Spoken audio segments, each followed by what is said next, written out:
प्यारे बच्चों, इंग्लिश वाले महेश सर की क्लास में आपका वेलकम है। अगर कोई मुझसे पूछे कि क्या इंग्लिश के पेपर में ऐसा भी कोई क्वेश्चन आता है जिसको हम याद ना करें और नंबर मिल जाए, तो मेरा जवाब होगा यस। और वो क्वेश्चन है ये, यानी पोएम में से एक्सप्लेनेशन वाला क्वेश्चन, जो कि कुछ इस तरह से आता है, explain any one of the stanzas. तो दिए गए स्टैंजाज में से किसी एक की व्याख्या करो with reference to the context, संदर्भ और प्रसंग सहित। अब ये स्टैंजा क्या होता है आपको अच्छे से पता है, स्टैंजा ये होता है। और हाँ, सबसे खास बात, ये एक्सप्लेनेशन 10th क्लास में भी आती है, 12th क्लास में भी आती है। इसका आंसर करना बहुत आसान है। और हाँ, ये video 10th class 12th class दोनों के लिए है, क्योंकि क्लास कोई भी हो, एक्सप्लेनेशन लिखने का तरीका एक ही होता है। तो ये वाला स्टैंजा तो है 12th क्लास की पोएम में से, और ये वाला है 10th क्लास की पोएम में से। अब एक स्टैंजा क्या होता है, बहुत ही सिंपल है। एक स्टैंजा ये रहा, एक स्टैंजा ये रहा, यानी पूरी पोएम में से जो 4 लाइन आपको व्याख्या के लिए दी आती है वो एक स्टैंजा होता है। अब हम बात करते हैं कि व्याख्या कैसे लिखी जाती है। उसका फिक्स पैटर्न, फिक्स फॉर्मेट ये है, मतलब ये जो चीज मैंने यहाँ पे बना के तैयार की है ना, बस आप इसको रट के चले जाओ। इसके अलावा 2 चीज वो कंपलसरी है, कविता का नाम और कवि का नाम, वो आपको याद करके जाना पड़ेगा। जैसे देखिए, पहले मैं समझा दूं कि ये है क्या। तो देखिए, सबसे पहला पॉइंट होगा रेफरेंस। रेफरेंस को हिंदी में कहते हैं संदर्भ। इसमें फिक्स मैटर ये है कि दीज लाइन्स, कौन सी लाइन, जो आपको पेपर में दी हुई आई है, तो these lines have been taken from the. हाँ, एक बात और बता दूं, आपको 2 स्टैंजा आएंगे। खैर ये तो 10th और 12th का था, अगर आप 12th क्लास में है या 10th क्लास में, आपको 2 स्टैंजा आएंगे, उनमें किसी एक की करनी है, दोनों की मत कर देना, एक की व्याख्या करनी है। वो ऑप्शन में होता है अथवा में होता है, तो जो आपको सरल लगे। अरे सरल क्या लगे यार, जिसमें आप पहचान जाओ कि भाई कवि का नाम ये है, कविता का नाम ये है, उसको कर देना। इसके अलावा जिसके बारे में थोड़ा सा सेंट्रल आइडिया आपको पता हो, थोड़ी समरी पता हो, वो वाला पकड़ लेना, बहुत ईजी है। तो सबसे पहला पॉइंट है रेफरेंस, जिसको हिंदी में कहते हैं संदर्भ। हिंदी से कोई मतलब नहीं है रेफरेंस। अब देखो, रेफरेंस की स्पेलिंग अगर आपको याद नहीं है तो कोई दिक्कत नहीं है, क्वेश्चन में दी हुई आती है, ये रहा रेफरेंस, ठीक है, यहां से उठा के यहां रख दो। पहला पॉइंट ये है। तो these lines have been taken from the poem, ये लाइनें, ये पंक्तियां हैव बीन टेकन, ली गई हैं, फ्रॉम द पोएम, कविता से। और यहां पे आपको पोएम का नाम लिखना पड़ेगा। इसके अलावा कंपोज्ड बाई, अब कंपोज मतलब रचना की गई है, किसकी, उस कविता की रचना की गई है, या हम कह सकते हैं कि रिटन बाई, लिखी गई है बाई। अब उस पोएम का जो पोएट है जिसने उसको लिखा है, उसका नाम आपको लिखना पड़ेगा। तो सबसे इंपॉर्टेंट चीज यही है, मैं पक्के एक्सपीरियंस से बता रहा हूं। जैसे ही हमारे सामने एक्सप्रेशन आती है चेक होने के लिए, तो सबसे पहले हम ये 2 चीज मिलान करते हैं कि बच्चे ने सही लिखी है क्या, यानी कविता का नाम और कवि का नाम। ये अगर दोनों सही है ना, तो इनमें हमेशा एवरेज मार्किंग होती है, क्योंकि सही व्याख्या हम लिख ही नहीं सकते, क्योंकि हम पोएट तो है नहीं, उसके गूढ़ भावों तक पहुंच नहीं सकते, हम साहित्यिक टिप्पणियां नहीं कर सकते। तो फिर हम क्या करते हैं, अपना काम चलाते हैं। काम चलाने के लिए बहुत सिंपल सा जुगाड़ है कि ये दोनों चीज तो आपकी बिल्कुल ही करेक्ट होनी चाहिए। जैसे कि अगर अपन क्वेश्चन की बात करें जो मैंने लिया है, तो उसमें से देखिए आप, जैसे ये क्वेश्चन है, ये वाली है, ये 12th क्लास की है। Yes, in spite of all some shapes of beauty moves away the pall from our dark spirits such the sun the moon trees old and young sprouting a shady boon. अब ये वाली जो कविता है, इसका नाम है अ थिंग ऑफ ब्यूटी। पता होगा, जिन्होंने पढ़ी होगी वो तो पहचान गए होंगे, ठीक है। तो यहां पे हमको क्या लिखना है, These lines have been taken from the poem A Thing of Beauty।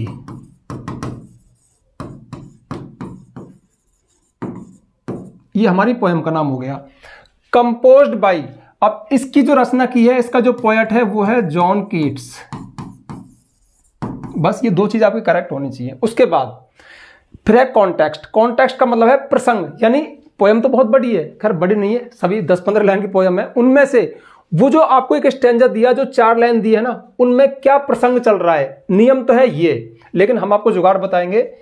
In given stanza, अब देखो दिए गए स्टैंजा में, गिवन मतलब कौन सा स्टैंजा, जिसकी आप व्याख्या कर रहे हो, जिसको आपने चुना है कि मैं इसकी व्याख्या करूंगा, तो उस दिए गए स्टैंजा में the poet describes, poet describe करता है, मतलब वर्णन करता है। अब देखो, डिस्क्राइब अगर आपको भारी भरकम वर्ड लग रहा है तो आप टेल लिख दो, टेल्स बताता है। एक और सुंदर बात, इन गिवन स्टैंजा। अब स्टैंजा अगर आप नहीं लिखना चाहते तो इन गिवन लाइंस भी लिख सकते हो। इसके अलावा एक और इंपॉर्टेंट बात यह है कि जो पोएट है ना, यहाँ पे द पोएट है, इसको आप पता तो है ये कौन है, जॉन कीट्स लिख दो, वो और भी अच्छा रहेगा। तो इन given stanza John Keats describes, वर्णन करता है, या हाईलाइट्स, प्रकाश डालता है, या टेल्स, बताता है, अबाउट द, बारे में। अब किसके बारे में, जो स्टैंजा है उसमें क्या बात चल रही है। तो बात क्या चल रही है देख लो इधर। तो yes, in spite of all, हाँ इस सब के बावजूद भी, अब देखो ये जो लाइन है ना, ये पहले इस पोयम से ऊपर जो लाइनें थी उनसे कनेक्टेड है। किसके बावजूद भी? जो हमारी जिंदगी में अंधकार है, जो बुरा वक्त है, जो बुरी बातें हैं, जो बुरे विचार हैं, मतलब हमारी जिंदगी में बहुत सारी बुरी चीजें हैं, उन सब के बावजूद भी सम शेप ऑफ ब्यूटी, कुछ सुंदर आकार, कुछ सुंदर रचनाएं, कुछ सुंदर चीजें, मूव्स अवे द पाल, पाल होता है पर्दा, मतलब पर्दे को दूर कर देती हैं, अंधकार को दूर कर देती हैं, फ्रॉम अवर डार्क स्पिरिट्स, हमारी डार्क होती है दुखों से भरी हुई आत्मा, तो हमारी आत्मा जो दुखों से, अंधेरे से भरी हुई है ना, उसके आवरण को, उस दुख के आवरण को दूर कर देती है। क्या चीज? सम शेप ऑफ ब्यूटी, कुछ सुंदर आकृतियां। अब ये सुंदर आकृतियां क्या है? सच, जैसे कि द सन, सूरज है, द मून, चंद्रमा है, ट्रीज ओल्ड एंड यंग, जवान और बूढ़े सभी तरह के पेड़, छोटे पेड़, बड़े पेड़, स्प्राउटिंग अ सैडी बून, और पेड़ों से निकलती हुई कोपल है। ठीक है, अब ये इसका अर्थ हो गया, मैंने अर्थ भी करा दिया। अब आप इसका अर्थ नहीं कर पाए, लेकिन आप इतना तो समझ रहे हो ना कि भाई कवि इसमें कुछ सुंदर सुंदर चीजों की बात कर रहा है, जैसे सूरज है, चंद्रमा है, ट्रीज ओल्ड यंग, इस तरह की बातें कर रहा है। तो बस आप यहां से चीज को ऐड कर दो। इन given stanza the poet describe about the beautiful things, सुंदर चीजें, ऑफ द नेचर, प्रकृति की सुंदर वस्तुएं, सच, जैसे कि द सन, द मून, ये चीजें है ना, द ट्रीज, etc। लो, हो गया आपका कॉन्टेक्स्ट। अब मैंने किया क्या यार, इसमें उसी में से थोड़ा सा जोड़ तोड़ के कर दिया और हो गया आपका। अगर आप इतना भी ना कर सको तो देखो कहां है वो, ये है, आप इसमें लिख दो इन दीज लाइन्स, इन पंक्तियों में, या in this stanza the poet tells us, कवि हमें बताता है, about the sun, the moon, trees old and young, sprouting a shady boon. बस मतलब यहां से ले लो, ये लिख दो। या फिर आप ये भी ना कर सको तो कहीं से भी कोई लाइन उठा के रख देना, यार मैं टीचर हूं, मुझसे क्यों खेलवा रहे हो, मतलब कर देना बस थोड़ा सा। और हाँ, सबसे खास बात यह है कि जो हमारा कॉन्टेक्स्ट है ना, ये बहुत बड़ा नहीं होता, ये मुश्किल से 2 लाइन 2.5 लाइन मैक्सिमम, इससे ज्यादा नहीं। ठीक है, अब बात आती है एक्सप्लेनेशन, यानी व्याख्या, जो सबसे मेन चीज है। मतलब टीचर है ना, सबसे पहले देखो जब कॉपी चेक करेगा ना, तो ये 2 चीज तो मस्ट है, ये तो करेक्ट होनी चाहिए। अगर हाँ ये गलत हो गई ना, तो आपको व्याख्या में नंबर भी नहीं मिलेंगे। खास बात बता रहा हूं, जो कॉन्टेक्स्ट है उसका अपना काम चल जाता है, मतलब जो आपकी स्टैंजा है उसमें से 1-2 लाइन ले लो, थोड़ा जोड़ तोड़ करके बैठा दो। अब मेन चीज है व्याख्या, एक्सप्लेनेशन, लेकिन ये सबसे इजी है। इसमें आपको एक ऐसा ट्रिक बताऊंगा, देखिए स्टार्टिंग कैसे करोगे। इन अबोव लाइन्स, ऊपर दी गई लाइनों में, या इन अबोव स्टैंजा, आप स्टैंजा भी लिख सकते हो, या आप ऐसे भी कह सकते हो इन दीज लाइन्स, इन पंक्तियों में। द पोएट, कवि, प्रेजेंट्स मतलब प्रस्तुत करता है, एन अलाइव पिक्चर, एक जीवंत चित्र, एक सजीव चित्रण, ऑफ किसका, अब इस कविता में किसकी बात चल रही है, नेचर का, of nature and it's things, nature और इसकी चीजों का। अब वो थिंग्स क्या है, उनके नाम लिख दो, सन है, मून है, ट्रीज है, जो जो चीज है वो लिख दो। अब इसके बाद जो ट्रिक है ना वो ये है, देखो पोएम्स में से क्वेश्चन भी आते हैं, तो आप पोएम के क्वेश्चन भी याद करते हो, तो मेरी एक ही सलाह है सबको कि आप प्रत्येक पोएम की समरी, जिसे बोलते हैं सेंट्रल आइडिया वाला क्वेश्चन, उसको याद कर लो, और उसमें सारी पोएम की समरी आप आराम से लिख दो, चल जाएगी। अब ये लाइन कितनी है, ठीक है, अगर आपको सेंट्रल आइडिया याद नहीं है, आपको समरी भी याद नहीं है, तो क्या करना वही बताऊंगा, लेकिन उसमें थोड़ा सा मतलब बताने में झिझक होगी, पर मैं बता दूंगा। देखो ये आपको कम से कम 8 से 10 लाइन तो होनी चाहिए, ठीक है, 10 थोड़ी ज्यादा हो जाए तो 8 पे रुक जाना, लेकिन 8 लाइन की व्याख्या तो होनी चाहिए। करना क्या है, आपको पोयम की समरी लिख देनी है। जैसे कि अब ये वाली पोयम है थिंग्स ऑफ ब्यूटी, इसमें क्या कवि क्या बताता है कि जो जो सुंदर वस्तु है ना, उनकी सुंदरता समय के साथ बढ़ती चली जाती है। ठीक है, उसके बाद वो सुंदर वस्तुएं क्या क्या हैं, सूरज, चंद्रमा, झरने और कस्तूरी के फूल वगैरह, बहुत सारी चीजें, उन सब की लिस्ट लिख दो। ठीक है, पुरानी बातें, जैसे हमारे बुजुर्ग बताते हैं ना, पुरानी कोई स्टोरी होती है उनके वो, तो सारी सारी चीजों को लिख दो, ये सुंदर वस्तुएं, और जो कि बुरे वक्त में हमें, हमारी आत्मा से अंधकार को हटाती हैं और हमें खुशी देती हैं, तो ये सारी बातें इसमें हो जाएंगी। ये हो गया। तो किसी भी पोयम की आप समरी या उसका सेंट्रल आइडिया इसके अंदर लिख सकते हो। इसके बाद आपको क्रिटिकल कमेंट्स भी लिख देने हैं। अब क्रिटिकल कमेंट्स बहुत सारे टीचर नहीं बताते, लेकिन ये मैंने ऐड किए हैं, बहुत अच्छी चीज है। देखिए जब आप बड़े लेवल पे पोएम्स पढ़ते हो ना, बड़े लेवल क्या, बड़ी क्लासेज में, जैसे कि आप इंग्लिश लिटरेचर से बीए करते हो, तब जाके आप क्रिटिकल कमेंट्स लिखते हो, लेकिन आप 10th और 12th क्लास में भी इनको लिख सकते हो। अब आपके मन में एक डाउट आएगा, गलत तो नहीं हो जाएगा? अरे गलत नहीं है तो आप और 4 चांद लगा रहे हो, कुछ एक्स्ट्रा है उसको दे रहे हो, और ये बहुत ईजी है, मैंने फिक्स बना रखे हैं। देखो, the language is easy but effective, भाषा सरल लेकिन प्रभावशाली है। किसी भी पोएम की, किसी भी स्टेंजा की भाषा सरल लेकिन प्रभावशाली है, बिल्कुल सब में चलेगी लाइन। अगला है there is a deep message in the poem stanza. Stanza में एक गहरा मैसेज दिया गया है, एक गहरा संदेश दिया गया है। क्या? कि संसार की सुंदर वस्तुएं हमें अच्छा प्रदान, मतलब अच्छा फील करवाती हैं, उनकी सुंदरता दिनों रात बढ़ती चली जाती है। तो बहुत अच्छा मतलब हुआ है। अब मैसेज मत लिखो, बस आपने लिख दिया कि बहुत डीप मैसेज है। और सबसे काम की बात जो आपको 4 में से 4 नंबर दिलवाएगी, क्योंकि आप इसमें राइम स्कीम भी बताने जा रहे हो। द राइम स्कीम इज, जो स्टेंजा आपको दिया है ना, जो 4 लाइन दिए, उनकी राइम स्कीम। अब राइम स्कीम क्या होती है? तुकांत स्कीम, तुकबंदी की योजना। अब वो है, अब वो क्या है वो आप निकाल करके बता सकते हो। मैं आपको अभी बताता हूं 2 मिनट में। जैसे कि इस पोएम की क्या होगी, देखो यस इन, चलो इसका नाम पहले यहां से जगह कर दूं, मैं थोड़ा सा समझाऊंगा मैं आपको। देखो yes in spite of all, अंत में क्या है? All some shape of beauty moves away the pall. ठीक है, तो इसकी ध्वनि और इसकी ध्वनि बिल्कुल सेम है। अब माना मैंने इस ऑल की ध्वनि को ए माना, तो जब ऑल, तो फिर ये भी क्या कहलाएगी? ए। सेम है ना, माना ये ऑल की ध्वनि ए है, तो पॉल ये भी तो ए हो गया। उसके बाद अगली है from our dark spirit such the sun the moon. Moon, और मून को मैंने माना बी, तो trees old and young sprouting a shady boon, तो फिर बून भी क्या है? बी। जब ये बी है तो ये भी बी है, क्योंकि सेम आवाज है। तो जो एक सेम आवाज है ना, उसकी तुकबंदी योजना में ए ए बी बी है। चलो हदकत इसकी देख लेते हैं, इसमें क्या है, ताकि आपको ये और अच्छा समझ में आ जाए। The way a crow, crow, अब ओ की आवाज को मैंने ए माना। सूक डाउन ऑन मी, अब क्रो उससे मिलते जुलते नहीं है ना, अलग अलग मी, तो इस ओ क्रो, ओ का जो चढ़ा उसको ए माना, तो मी को मैंने बी माना। आगे बढ़ते हैं। द डस्ट ऑफ स्नो, फिर ओ आ गया स्नो, तो फिर ये किससे मैच कर रही है? ए से, तो फिर ये भी ए हो गया। और from a hemlock tree, me tree, तो ये फिर बी हो गया। तो इसकी क्या है? ए बी ए बी, और इसकी क्या है? ए ए बी बी। अब किसी में नहीं है, ये तुकबंदी है ही नहीं, मतलब राइम स्कीम है नहीं, तो फिर क्या लिख देंगे उस लाइन की जगह पे? तो लिख ही देता हूं ना, बता दूं आपको। चलो पहले तो इसकी लिख दूं। इसकी क्या थी? ए ए बी बी, और जो दूसरी थी उसकी क्या थी? A B. अब नहीं है तो फिर आप ऐसे लिख दो, देयर इज, एक मिनट मेरी यार इसमें हैंड राइटिंग अभी बैठ नहीं रही है। आप लिखोगे there is no rhyme scheme in the stanza. Stanza में कोई भी राइम स्कीम नहीं है। या आप ऐसे भी लिख सकते हो, the stanza is free verse, मतलब the stanza is in free verse, ये मुक्त छंद में है, इसमें कोई राइम स्कीम है ही नहीं। तो या तो ये लिख दो या वो लिख दो कि फ्री वर्स है, और जो है तो आप उसका पता लगा सकते हो, ये वाली है। तो भाई ये थी आपकी। अब एक बात बताओ यार, फ्री का नंबर नहीं है क्या? मैंने वीडियो के शुरू में इसलिए कहा था कि पूरे इंग्लिश में, पूरे पेपर में यही एक ऐसा क्वेश्चन है इसमें फ्री के नंबर है। बस आपको करना क्या है भाई? हाँ, एक और खास बात, देखो रेफरेंस की स्पेलिंग भी दे रखी है, कॉन्टेक्स्ट की भी दे रखी है, ये कॉन्टेक्स्ट भी याद नहीं करना है, और एक्सप्लेनेशन की भी है। कहाँ? एक्सप्लेन, ये रहा एक्सप्लेन में सिर्फ ATION जोड़ दो।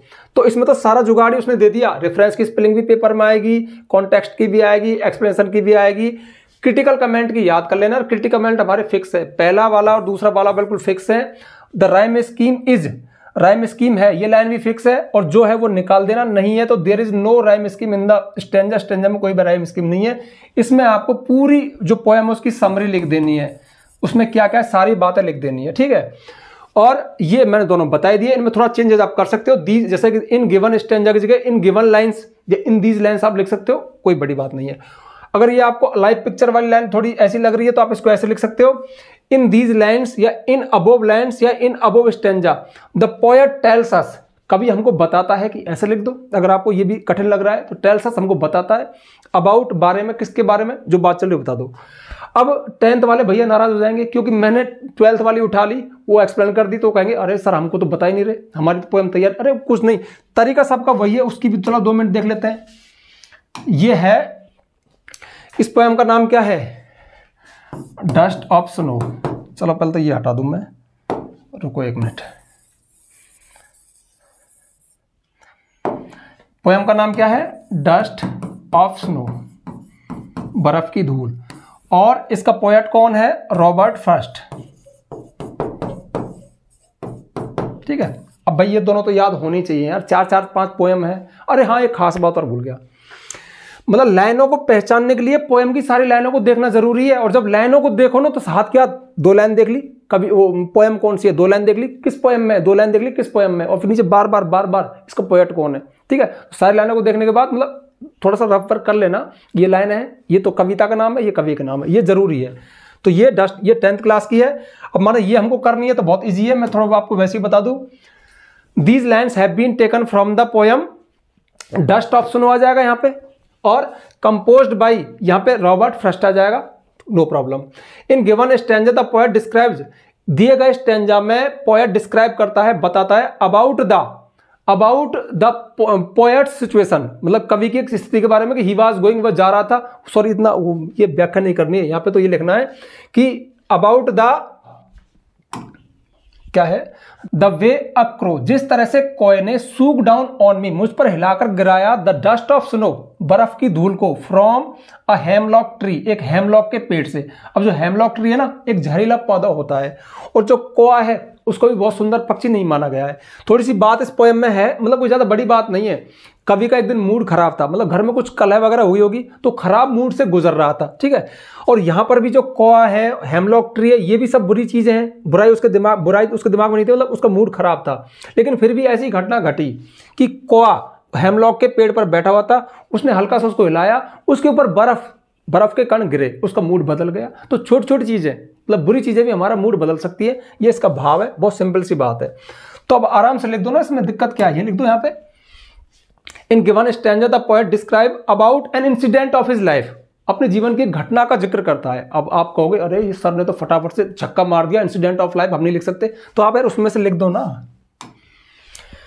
आप यहां पे लिख दो the way a crow shook down on the poet the dust of snow, बस ये लिख दो, आपका काम चल जाएगा। लेकिन किसी कहना मत कि सर ये बता रहे थे, मैं ऐसा ही सर हूं, ठीक है।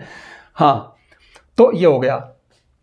मैं क्या बता रहा था, इन given stanza the poet describe about incident of his life, उसके जीवन की एक घटना, इन विच, जिसमें अक्रो, एक कोय ने चेंज हिज मूड, उसका मूड बदल दिया, ठीक है। इस तरह से एक्सप्लेनेशन, व्याख्या में आप लिख दोगे इन अबोव लाइन्स या in above stanza the poet presents an alive picture, कवि एक सजीव चित्रण प्रस्तुत करता है, एक सजीव चित्र प्रस्तुत करता है, एन इंसिडेंट, एक घटना का, विच पास्ट इन हिज लाइफ, जो उसके जीवन में गुजरी थी, है ना। वन डे उसका मूड खराब था, जो भी आपकी समरी है उसको आप लिख सकते हो, बहुत ईजी है। उसके बाद में क्रिटिकल कमेंट फिक्स है ही है, लैंग्वेज इजी बट इफेक्टिव, भाषा सरल लेकिन प्रभावशाली है, there is a deep message in the poem, stanza में गहरा संदेश दिया गया है। तो राइम स्कीम मैंने आपको बताई दी, ए बी है। तो भाई ये थी आपकी मतलब एक्सप्लेनेशन। मैं समझता हूँ इससे सरल कुछ है ही नहीं यार, बस आप ये 4 पॉइंट दिमाग, हाँ एक काम जरूर करना, मैं अक्सर कहता हूं और हर वीडियो में कहता हूं, कोई भी चीज जो आप पढ़ो ना, मुझसे पढ़ो किसी और से पढ़ो, उसके ऊपर प्रैक्टिकल करके जरूर देख लेना। जैसे कि अब काम क्या करना है, फटाफट से रेफरेंस, कॉन्टेक्स्ट, ये तो इनकी स्पेलिंग याद करनी नहीं है आपको, बस ये वाली लाइन है ना, ये वाली लाइन ये है, और ये यहां से, और ये बिगिनिंग जो लाइन है, और ये क्रिटिकल कमेंट, इसकी स्पेलिंग, और ये वाली लाइन, बस ये देखनी है। एक आध की राइम स्कीम निकाल के देख लेना, अब तुम निकाल सकते हो, मुझे पता है, मैंने इतना अच्छे से बता दिया आपको। उसके बाद क्या करना है, किसी भी पोएम की, भाई आप 10th क्लास वाले हो तो 10th क्लास की पोएम उठा लेना, 12th क्लास वाले हो तो 12th क्लास की कोई पोएम उठा लेना, और उसकी 1-2 एक्सप्लेनेशन, 1-2 व्याख्या मेरे कहने से लिख के देख लेना, आपका सारा डर निकल जाएगा, सारा डर दूर हो जाएगा। तो भैया ये थी एक्सप्लेनेशन, आप फटाफट से इनको नोट कर सकते हो। लेकिन उससे पहले जल्दी से वीडियो को लाइक कर दो, ज्यादा से ज्यादा शेयर करना, चैनल पर नया आया चैनल को सब्सक्राइब करना, बेल आइकन प्रेस करना, ताकि आपको आने वाले वीडियोस को नोटिफिकेशन मिल जाए। आज के लिए बस इतना ही, मिलते हैं नेक्स्ट वीडियो में नेक्स्ट टॉपिक के साथ, तब तक के लिए बाय। अब आप चाहो तो फटाफट से इसको नोट कर लो। और हाँ यार, उससे पहले मैं ये हटा तो दूं, आपको खाली छोड़ता हूं ये, ठीक है। 1 मिनट रुको, अब मुझसे गड़बड़ ना हो जाए यार। ये बोर्ड जब से लिया है ना मैंने, मजा तो आ रहा है पढ़ाने में, लेकिन मैं इसको भी सीख नहीं पा रहा हूँ यार ढंग से। जैसे कि मैं और लोगों को देखता हूँ फटाफट से हाथ चलाते हैं, वो मतलब पता भी नहीं लगने देते कि कब कब में उन्होंने चेंज कर दिया, और मैं इसमें उलझ जाता हूँ, ठीक है। ये खाली है भाई आपके सामने, ठीक है, इसका फॉर्मेट। अब फटाफट से इसको नोट कर लो और इस पर थोड़ा सा वर्क कर लेना, ठीक है। Okay, bye.